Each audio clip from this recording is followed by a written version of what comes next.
Jadi ya semua tergantung pada kita. So, are you ready to take action? Ready? Ready dong.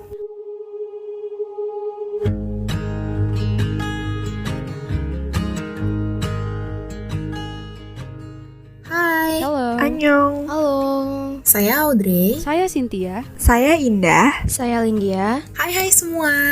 Welcome to Acil Discussion. Yeay! Oke, nah untuk membuka diskusi kita kali ini, aku ada satu artikel dari BBC nih mengenai aksi seorang remaja bernama Greta Thunberg yang melakukan demonstrasi tentang perubahan iklim. Wah, iya Dre. Aku juga pernah dengar kalau Greta bahkan sampai rela bolos kelas loh demi melakukan aksi protesnya. Iya benar. Aksi protesnya itu bertujuan supaya pemimpin dunia lebih memperhatikan isu mengenai perubahan iklim serta lingkungan. Gerakan dan pidato-pidato yang dibawakannya pun bisa mempengaruhi banyak orang untuk lebih peduli akan lingkungan. Wah, keren banget. Tapi aku jadi penasaran deh. Kenapa ya? Dia kok mau melakukan berbagai gerakan dan pidato itu? Kalau menurutku sih itu karena Greta ini sangat peduli akan hak-hak atas kelestarian lingkungan bagi generasi yang akan datang.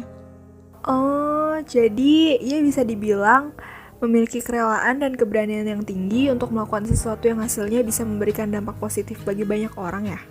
Buktinya aja, ia berani menyampaikan pendapatnya di depan orang-orang besar dan berpengaruh dari seluruh dunia. Benar Tunda.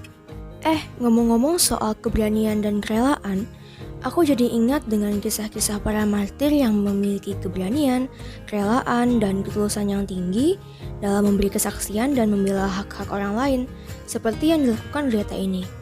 Kalau dipikir-pikir, tindakannya ini pantas loh untuk dicontoh, karena bisa dijadikan salah satu cara untuk membawa dampak positif dalam kehidupan sehari-hari di tengah masyarakat. Iya ya.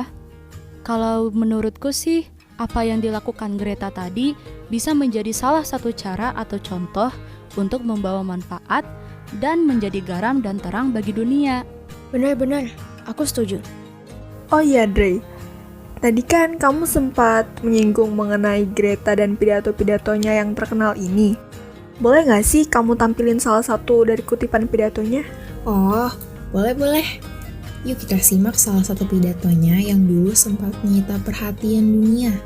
Pidatonya ini terkenal dengan judul bla bla bla. The climate crisis is, of course, only a symptom of a much larger crisis. A crisis based on the idea that some people are worth more than others and therefore have the right to exploit and steal other people's land and resources.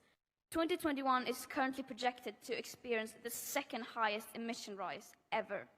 But, of course, we can still turn this around. We can no longer let the people in power decide what hope is. Hope is not passive.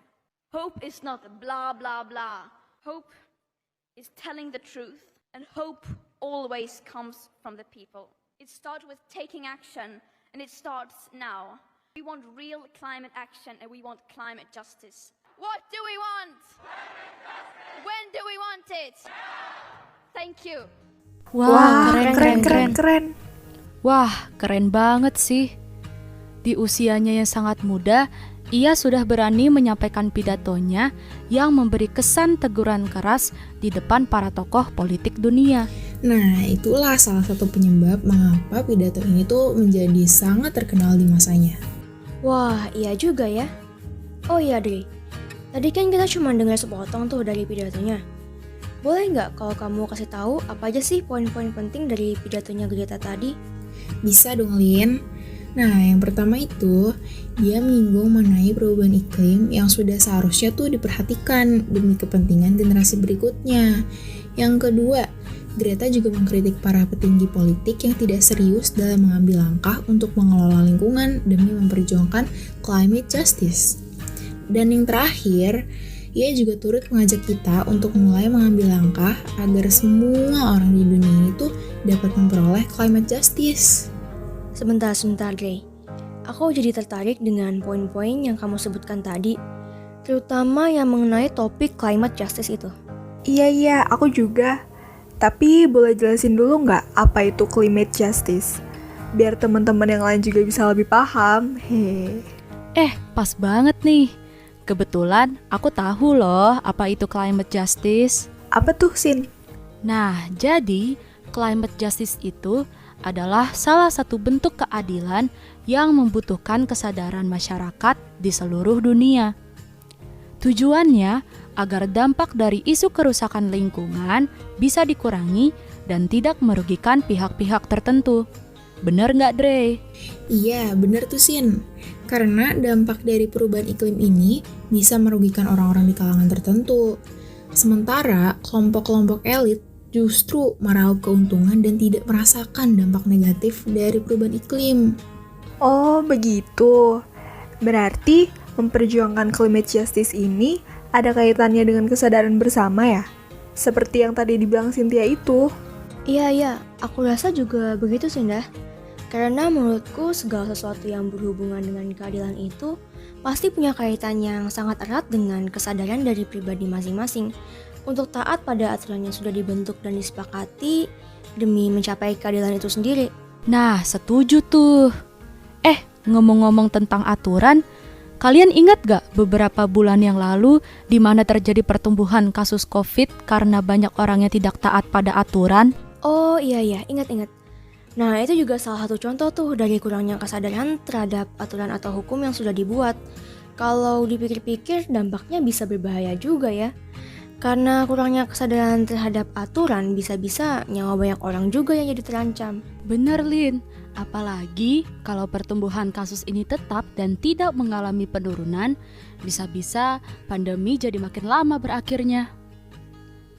Aku sih menyayangkan aja kalau pandemi yang seharusnya bisa lebih awal berakhir, malah kembali deh jadi makin berbahaya. Iya ya? Padahal aturan yang dibuat ini kan ya untuk kepentingan bersama. Kalau dipikir-pikir nih ya, kurangnya kesadaran akan pentingnya menaati aturan ini bisa berpengaruh atau bisa juga dibilang bersinggungan dengan kenaikan kasus COVID ya. Iya, karena itu juga Dre, kesadaran akan hukum dan aturan yang berlaku perlu ditingkatkan sebagai upaya menekan kasus COVID agar pandemi juga dapat segera berakhir dan keadaan kembali normal. Bener tuh, Indah. Ingat ya teman-teman, untuk bisa menciptakan keadaan lingkungan dan masyarakat yang lebih baik, harus ada usaha yang dapat kita mulai dari diri sendiri, bahkan dari hal-hal yang sederhana sekalipun. Jadi ya semua tergantung pada kita. So, are you ready to take action? Ready dong. Wah, nggak kerasa ya kita sudah berdiskusi cukup lama. Kayaknya udah saatnya nih kita pamit undur diri ke teman-teman sekalian. Tunggu dulu Sin. Sebelum kita tutup podcast kali ini, aku punya pantun nih. Wah, mantep tuh. Boleh dong dah dibacain pantunnya. Oke, dengerin ya guys. Pergi ke pasar beli minum. Cakep. Tidak lupa membeli buah cermai. Cakep. Ayo semua pada sadar hukum, supaya negara rukun dan damai. Aku juga ada pantun nih. Aku bacain ya. Boleh. Boleh dong Lin. Boleh dong, Lin. Oke, begini.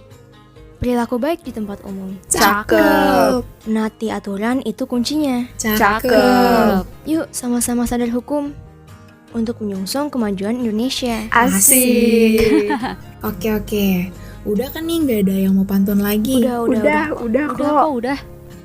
Masak air. Lanjut. Nggak jadi. Nanti durasinya kepanjangan. Lain kali aja ya, oke? Oke deh. Okay, that's all from our chill discussion today. Hope you enjoy it and see you next time. Goodbye. Bye. But don't give up.